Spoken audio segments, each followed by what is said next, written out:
Hey guys, thanks for joining me for this 78th episode in Season 2 of Good Questions with Cameron Dole. Special guests on this episode include comedian Louie Anderson. We'll talk about his upcoming live stream on rushtix.com. We'll also talk about the book Hey Mom, which is now available in paperback. We'll also visit with rock legend John Lodge of the Moody Blues. We'll be talking about his new single, The Sun Will Shine. And we'll also visit with Curb country music artist Jackson Michelson. He's got a new single, Tip Jar. We'll also talk about his introduction into music, upcoming dates, and more. Of course, if you would, please take the time to subscribe, comment, leave some feedback, check out the shop, and of course, share with your friends. Now, if you're feeling run down and tired lately, you're not alone. Now, even when you've gotten plenty of sleep, you might feel sluggish, so here are a few tips to help you find a little more energy during your day. Number 1, first thing in the morning, take 10 breaths. Just closing your eyes and focusing on your breathing can be an effective way to slow down and start your day more relaxed. Number 2, hydrate. A lot of experts say to drink a glass of water first thing in the morning, even if you're not thirsty. Coffee counts too, but make sure you get enough water as well. Number 3, exercise. Now, it's hard to find the motivation to work out in the morning, but people who do it tend to be more active throughout the day too. So it only leads to good things. Number 4, make sure you're eating enough. A breakfast that's high in protein and healthy fats can help maintain energy levels throughout the day. But don't eat too much sugar. Too much in the morning can cause a crash later on. And number 5, ignore your phone. When you check your phone or email first thing, you're letting someone else dictate the start of your day. And boundaries are really important. Always great to have one of my favorite comedians of all time, Louie Anderson, on the line with us. And Louie, first off, thank you so much for your time, brother. Oh, thank you, Cameron. How's everything? It's going as good as anybody else is, I think, Louie. How about yourself? Yeah, it's good. I'm here in Vegas. I'm getting ready for my special I'm doing. I'm working on a TV idea and trying to bring Life with Louie back, and just celebrated Mother's Day. Had a really nice, talk with my brothers and sisters and my nieces and nephews about my mom and their moms, and it was a nice day to celebrate and think of my mom. There you go. And speaking of that, we'll talk about the live virtual comedy special coming up in a moment. But the book, Hey Mom, now in paperback, and with you mentioning Mother's Day first off, wanted to give you a chance to talk about the book, Hey Mom, now available in paperback. Yeah, I was working on baskets and was at Galifianakis, and I came home from a long shoot, and I decided I really missed my mom, and I wrote a long letter to her. She's no longer with us here on Earth, but always in my heart. And so I wrote this letter, and I had so much to say. I kept writing these letters, and I wanted to know all these answers to these questions I had. I wanted to know how much I cared about her and how much she did for me. And it became a book called Hey Mom that people seem to really enjoy. And I always think this way: if a book helped me that I write, it's going to maybe help or shed some light on someone else's life. That's all I'm trying to do is I want people to think of their mom as their friend, and be able to say and talk to them about anything, so that when they're gone, they don't have regrets like that. And if they do, that's why I wrote these letters. I still was able to communicate and reach out and write these things down to my mom. For you to get the feedback from the readers who are touched by the writings, I mean, what does that mean to you, Louie, to hear those back as well? It's always amazing when you hear the stories about what something you do does for someone else. How much, I've had several letters, hundreds really, from people, emails who said, listen, your book, I got your book, I read it, I gave it to my mom, and it really helped my relationship with my mom. And to me, that's like, you can't that's like the greatest compliment of all, that I could give somebody some insight that might help them, or some words or thoughts. And I'm touched by it. Very humble. I'm really grateful for my life and the things that I've done and keep doing, after 43 years, still enjoying the process. And how much has the process had to change, Louie, especially in this last year? Who would have ever thought of a virtual comedy show, right? Before pandemic times, right? Right. Am I right? I mean, God, I'm going to be here in Las Vegas, and people can be anywhere, from Sioux Falls to Cincinnati. They can be anywhere and be watching me doing live stand-up comedy. And I love that idea. My mom would be mesmerized by it. So would my dad. He'd be more suspicious of it. I'm not sure it's live. He's that kind of dad. And but I'm looking forward to it. And there's a meet and greet. You can get that package. That's part of the thing.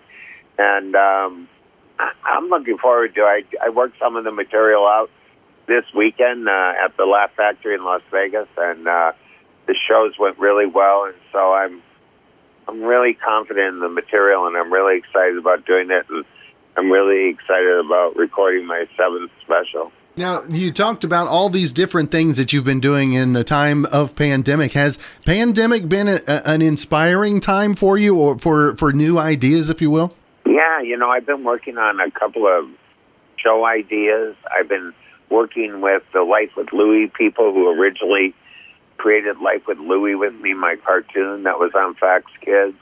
We're trying to bring it back and upgrade it to modern day, and I'm really excited about that. I really love Life with Louie, and it was it was in 18 countries. I love my life, man. What can I say? And I'm going to keep living it right up till the end. Now, obviously, you've had to change things up over the last year because of the pandemic. What's the biggest thing that you learned that you know now that you didn't know in 2020, Louie? That you can get a complete meal in 15 minutes from DoorDash. It's the important things we focus on, right? It's really true. I could get Duncan to bring me my donuts.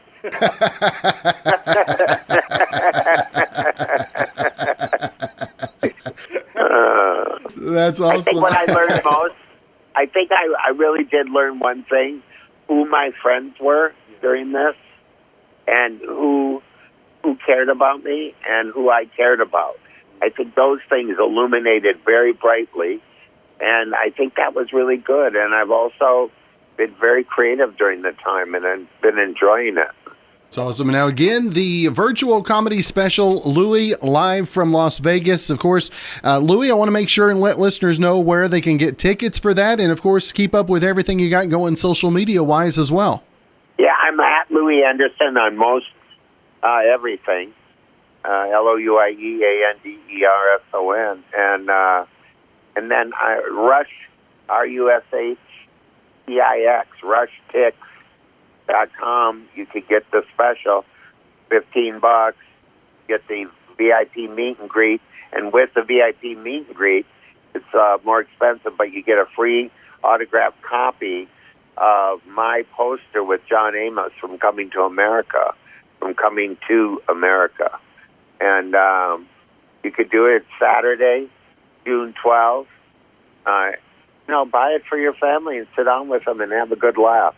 That's right. Well, Louie, it is always great to catch up with you, my friend. I hope you have a great rest of your week, and I'm looking forward to the comedy special myself. All right, Cameron. Thank you so much.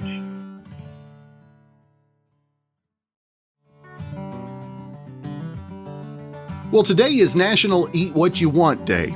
So I guess that means some people haven't treated every day since March of last year as an official Eat Whatever You Want Day. Now, we got results from a new survey for the holiday that found the top foods that we'd eat every single day if, we didn't have to worry about all the consequences of eating them. You can check them out. Number 1, pizza. Number 2, pasta.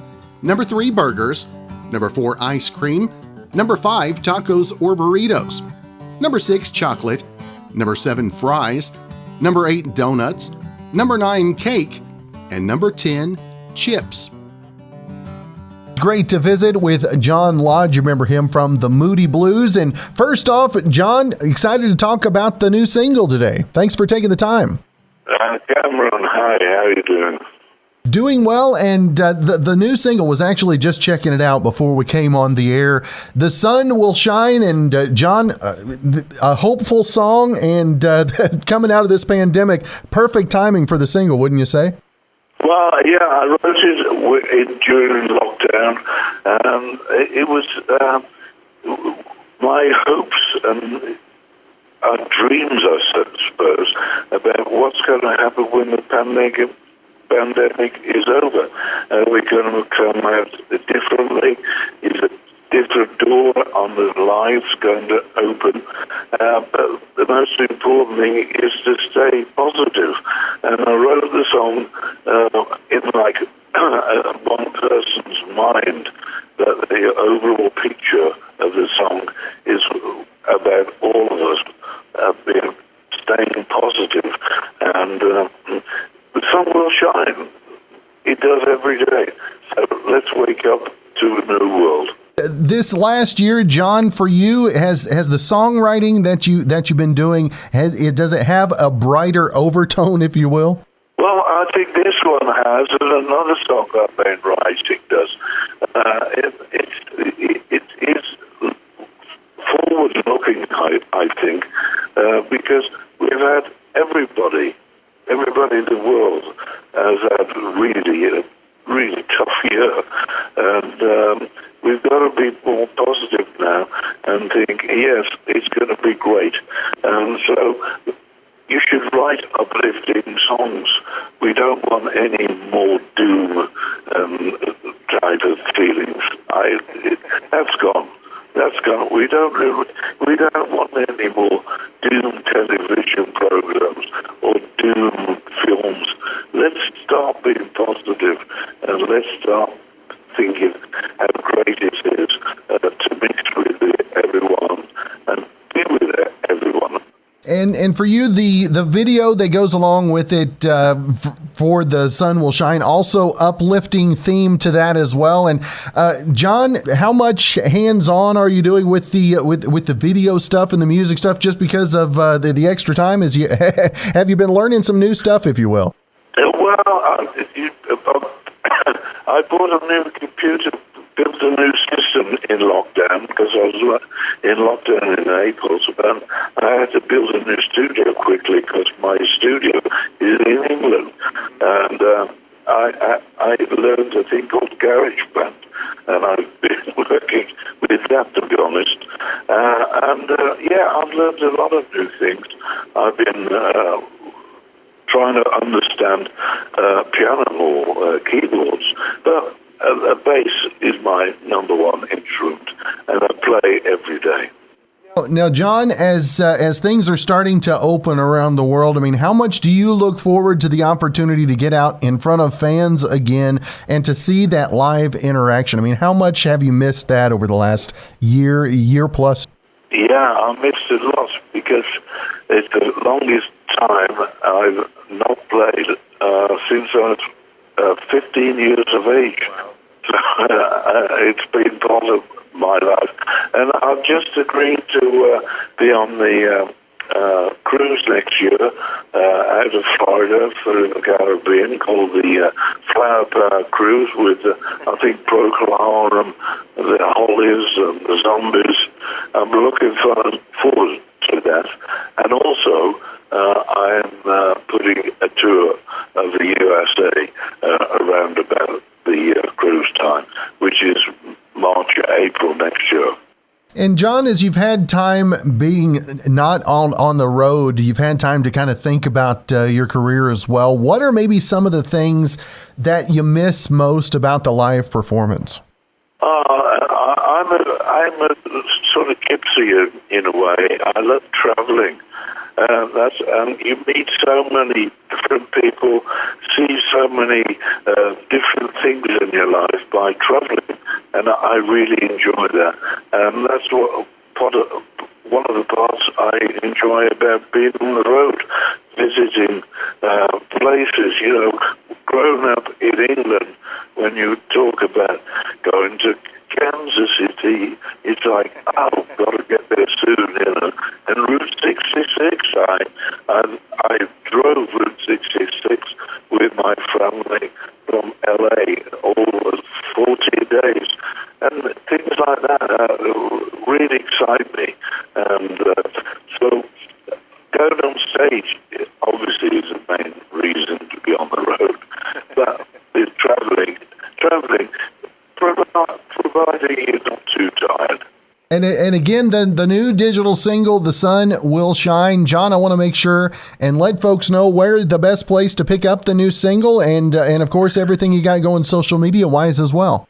Yeah, it's all on usual Spotify, Amazon, iTunes, and YouTube, of course, with the video, and called johnlodge.com on my Facebook page. So, yeah. There you go. Well, John, it's always great to visit with you. I love the sound of the new single, and brother, hopefully looking forward to catching up again real soon. Thank you very much, Cameron.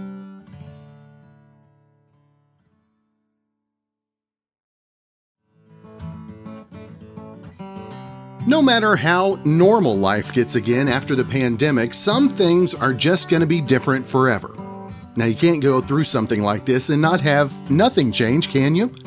Well, there is a discussion on Reddit right now where people are answering the question, what will never be the same again once the pandemic is over? And here are some of the top answers. Number 1, sitting in a doctor's office waiting room while you're sick. Number 2, dragging yourself to work when you're sick. Number 3, shopping for groceries in person. Number 4, eating at buffets. Number 5, snow days. Number 6, boundaries between work or school and home. Number 7, commuting every single day. And number 8, quote, the blissful ignorance of sticking my fingers in a random bowling ball, then proceeding to eat food without a care in the world. Our final guest on the podcast today is country singer, songwriter. I hate to bring him into a genre, though. Singer and songwriter from the West Coast, now based in Nashville. Jackson Michelson with us today. And first off, Jackson, I appreciate you taking some time, brother. Absolutely, man. Thanks for having me. Coming from West Coast to Nashville. Now, was it an immediate thing, or did you kind of feel your oats a little bit West Coast before heading into Tennessee? I spent about 7 years touring up and down the West Coast, just night after night. At first, I was in a band with my brother called Root Down, and we were really building some steam, and that was really fun. And I played bass and sang with my brother, and super entertaining, fun band, just great West Coast vibe. And I started writing my own songs, at a really young age, and they came out country because I'm from the grass seed capital of the world. And eventually I came out and just started playing shows. And at first there was like 13 people at a casino, and they were like playing their slot machines, like, turn it down. I can't hear my slot machine dinging. And eventually, people started coming back in these towns up and down the West Coast, and started selling out some venues. And then I would come out to Nashville. At first, it was just a few times a year, and then it grew into once a month. I'd come out to Nashville for a week, and I would just write 2-3 songs a day. And I was just writing all the time, and then I'd bring all these new songs back to the West Coast and try them out on my fans, see which ones stuck, and produce my own records and all that kind of stuff. And eventually, had a song get picked up by SiriusXM The Highway, and I was starting to get a little bit of buzz already in Nashville with record labels and stuff. And after I got a song on the highway, it seemed like the phone just started ringing, I'd start getting calls from random Nashville numbers, and they'd be like, hi, this is so-and-so from this record label and that record label. Or, my manager, I didn't even really, fully have a manager at that time. My buddy, I was sleeping on his couch in Nashville, and he's like, hey, you should let me manage you. And we should just kind of make this official. And I was like, all right. And so crazy because like 7 years later, he's still my manager, and he's, super connected in Nashville, great guy. And I trust it. We've grown this thing together. And so ended up, I was playing CMA Fest on the Riverfront stage, and Mike Curb came out, and I was a huge Tim McGraw fan as a kid. Yeah. And so he's like, Jackson, nice to meet you. I'm Mike Curb. And I was like, oh, I know who you are. And you are a legend. You are, you're in the NASCAR Hall of Fame, the Country Music Hall of Fame, Rock and Roll. Like, this guy's a legend. Right. And we worked out a deal and moved my family out to Nashville and all that. And so been out here for 5 years now. And I feel like we've been kind of building the foundation to really launch this thing off of. And the live show has always kind of been there. And then it's, as a songwriter and even in the studio with production team and all that, been figuring out what's next for me. And I feel like it's actually been a little bit more of me just removing the pressure to be any more Nashville or any more this or that, and just fully embrace, I'm wearing this hat, embrace my ocean roots, be myself. And the music in especially the last year and a half has really reflected that. And so I've got a ton of new music coming this year, and it's the most me stuff that I've done. And I'm really proud of it.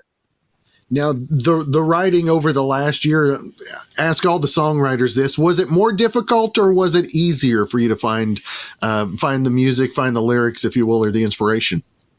I'm going to say both. Yes. At first it was like we had in Nashville is, there's a lot of us writers that, do this full time, and we're so blessed to do that. But so I think we had I'm trying to say this in the nicest way possible. We had gotten together, and there's always like a third person, like there's an artist or a top line person, and then like a writer producer. And I love those writer producers, but I feel like we had relied on the track so much to bring inspiration in the past few years that this was a really good year for us as songwriters to get back to a little bit of three chords and the truth. Like, if you can sit down and play it around a campfire, if you can sit down and play it in your bedroom, then that's the integrity of country music. The story and the melody and the lyric all coming together, a little bit less around the vibe of a track, which there's nothing wrong with that. Right. But it's like when the vibe of the track takes the song that's already great to the next level, that's when you get, timeless music. And so I think just sitting around, I've written so many songs just two-way like this, you and me writing a song on Zoom. And it's really gotten to be like, let's make this lyric bulletproof. Let's make this melody, the strongest it can possibly be. And it doesn't have to hide behind any sort of production, or we're not even thinking production yet. Let's just get this as tight as it can be and move on from there. And so for me, it's been a little bit of a breath of fresh air, because it brought me back to like falling in love with writing songs for the first time. It's just, hey, let's pick up the guitar and make it happen. We don't need the bells and whistles. Those will come later, but let's get the foundation, let's get the bones right and build from there. The songwriting, was that a thing that came easy for you early on, or was that a sticky point for you as you were first getting started? My older brother was an artist, still is an artist on the Christian music world. And so he's 10 years older than me. And when I got a guitar at 10 years old, he was, out playing. And so I honestly didn't ever think of, I'm going to play guitar and not write songs. The moment I got a guitar, I started writing, because that's what my brother did. Right. And so it was like, okay, I have a responsibility now that I know these four chords. I got to write a song. And so I remember just writing songs, and some of them were awful, just awful. But you got to get through those bad ones to get to the good ones, And I feel like I learned a lot of things at a very, very young age from just diving in and being in a safe environment to do that. And my brother would encourage me, my mom would encourage me, and just put your heart on your sleeve and get it out there. So yeah, it was one of those things where it's like, if playing guitar and writing songs, I don't see them as I would even like teach guitar lessons when I was in high school, and the kids I was teaching, I'd be like, now you need to write songs with it. And I found that the kids that would actually do that, they bought into playing guitar more. And because playing guitar is great, but it's like, for me, playing guitar is a tool that I get to use to write songs and to entertain. And I love to play guitar, but in and of itself, it's a means to be able to do what I do as an artist. Now, you talked about 10 years difference between you and your brother. Was there ever any sibling rivalry that kind of pushed you in any certain directions, if you will? Man, so he's my stepbrother. My mom married his dad when I was 9. He was 19. And so, man, I don't really think there was ever a sibling rivalry or anything. I always just idolized him. He's still my hero. He's one of the best entertainers that I've ever known. Just electric. All eyes go to him. Unless I'm on stage, of course, and then I try to steal him away. So maybe that's some rivalry when we were in the band together, trying to one-upmanship. Yeah, which was so healthy for us to have that.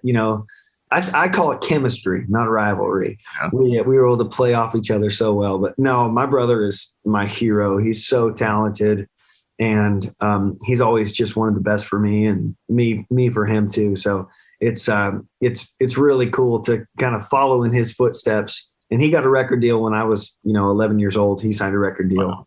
And so I always knew that it was doable to be a small town kid from Oregon and to get out there and do it. But I knew it was I saw how hard he worked, and I knew I was going to have to just give my all to it. And thankfully I've had the support of my wife and the rest of my family to get out there and do it. Now, you talked about hard work this last year. How hard has it been to put in the hours that are necessary for vocals, for instrument, for writing and all that? How hard has it been to find those? Obviously, you've got the time, but how hard is it to actually sit down and do that? This year, I think all of us artists, especially in Nashville, country artists work really hard. Yeah. And that's one thing. If you see anybody up there at the top of the charts or out there that's making a name for themselves, whether you like their music or they're your favorite artist or not, I tell you what, they deserve it, because you cannot have success in country music without being a really hard worker.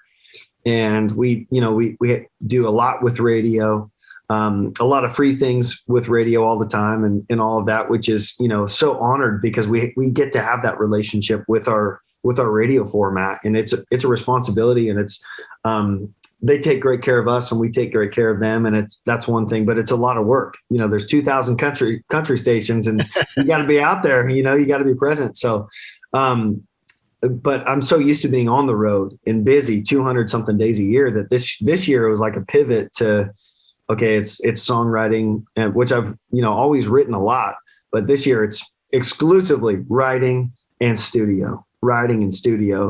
And so it was just, that discipline of, I'm going to write 3-4 songs a week, and at least, and then thankfully, the way that my release schedule kind of panned out to where I was going to be releasing a lot of music this year. So it was a good kind of rebuild. How like NFL franchises, they have rebuilding years, and this was kind of like a rebuilding year to like reload and get ready to put out my best. And I'm really, really excited about what we're putting out right now. How different do you think the landscape of music's going to look over the next few years as a result of all the things we've had to learn? Like you talked about the songwriting with Zoom. I mean, are there ever going to be the regular just songwriter meetings, you think? I think so. I think we miss the energy, the energy of being in the room together. I miss that 30 minutes of catching up on people's lives. Right. It's like our writing schedules have gotten a lot shorter. Like usually it used to be like 10 to 2, and now it seems like it's moved from 11 to 2. And so it's just getting shorter and shorter.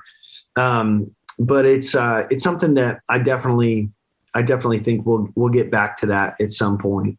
But in the meantime, I'm meeting with some people in person and some people just back to the Zoom and all that, which is great. Now, on the Zoom writes, what was that? Give me one of your horror stories of a Zoom write, if you will. Man, I'd say actually my current single, Tip Jar, is it started out as a horror story and turned into like something amazing.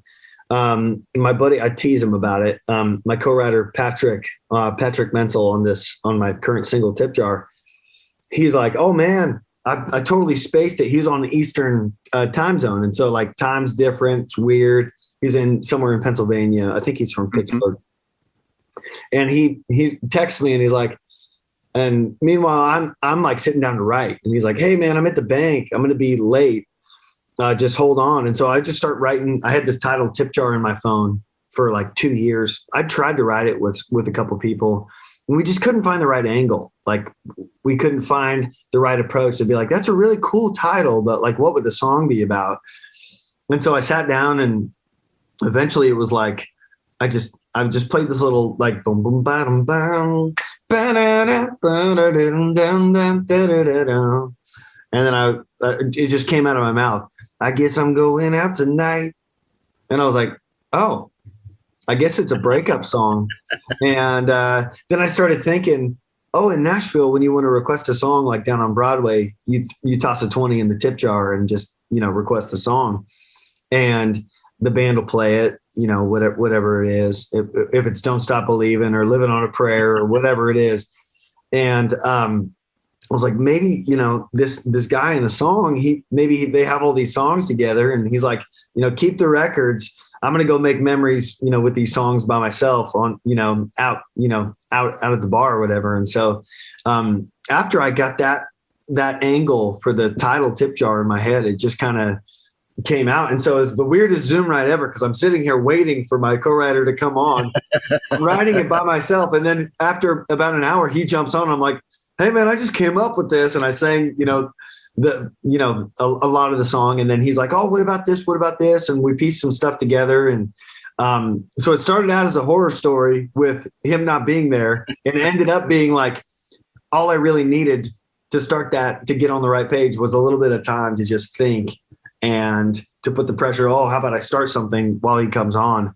And it came together, and I turned the song into the record label, and they were like, dude, this is so cool. We love it. So it worked out.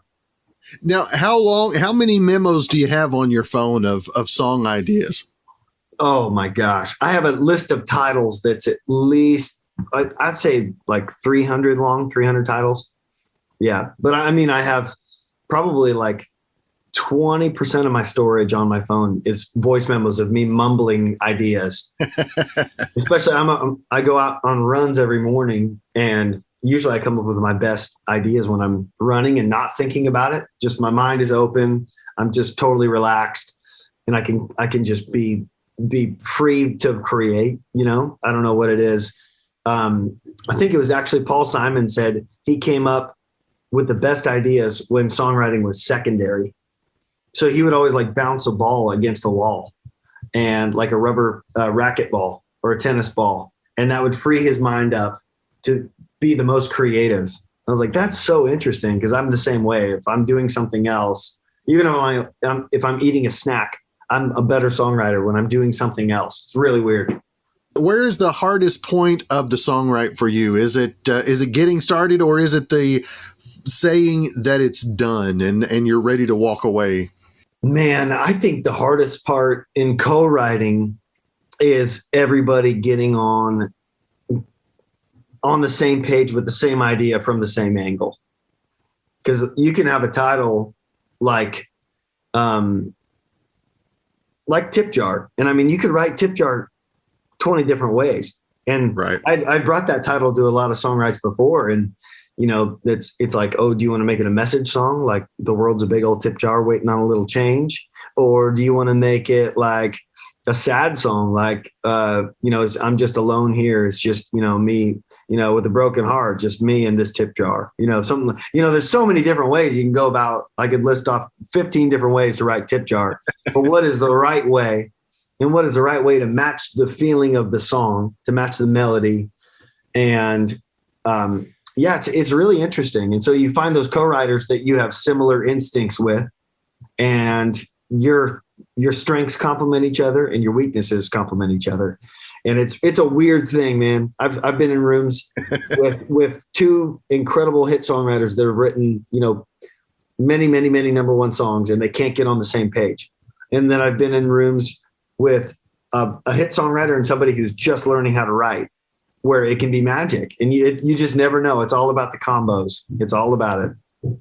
That's awesome. Now, Jackson, what's it like to get feedback from the listeners, especially in 2021, coming out of all the craziness? Tip Jar, a little upbeat, a great get ready for summer type song to get those vibes from the listeners. What's that like for you, brother?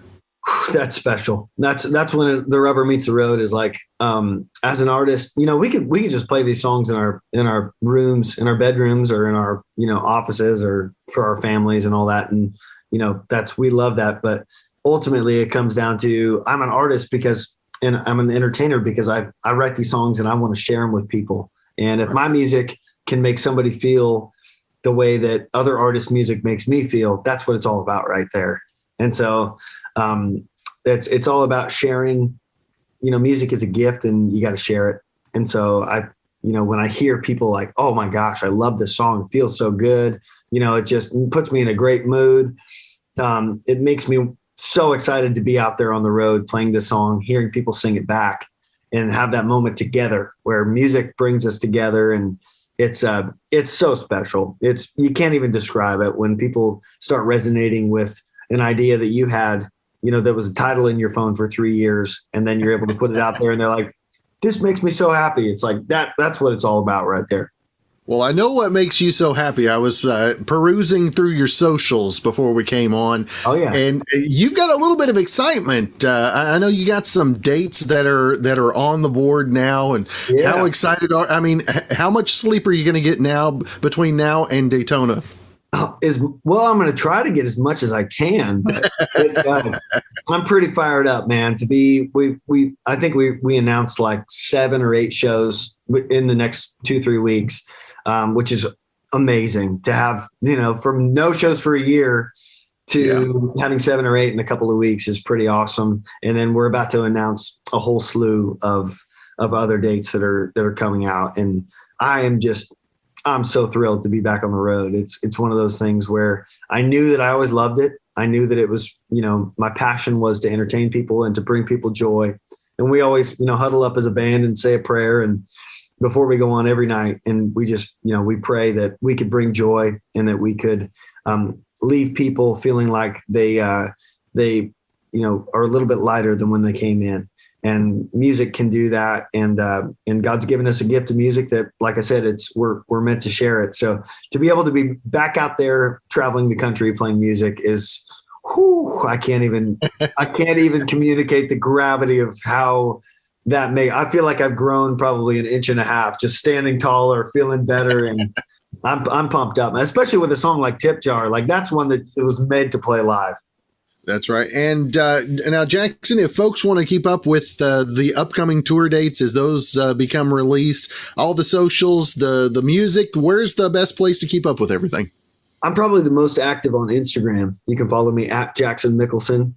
And the last name is spelled Michelson. But also Facebook, YouTube. We have a bunch of videos and stuff like that on YouTube and all of that. But I'm pretty active on social media, so come along for the ride. Well, Jackson, it has been great to visit with you, brother. I appreciate you taking some time out of your schedule, and hopefully we can catch up face to face as you get it back out on the road. I'd love that. Thanks so much, Cameron. Appreciate it, man. Well, thanks again for joining us for this 78th episode in Season 2 of Good Questions with Cameron Dole. If you ever have a comment, question, or anything else you'd like to know, you can hit me up on the contact page at gqwithcam.com. You can also find me on Instagram, Twitter, and Facebook, all at gqwithcam. If you'd like to help out in the funding for this podcast, you can visit the merch store. We've got hoodies, shirts, mugs, tumblers, stickers, and more at gqwithcam.com/shop. Of course, if you have a special guest idea, you can email me, gqwithcam@gmail.com. Once again, thanks to our good friend Brandon Allen for coming up with our theme music. We're going to let him play us out and hope you guys have a great rest of your Tuesday.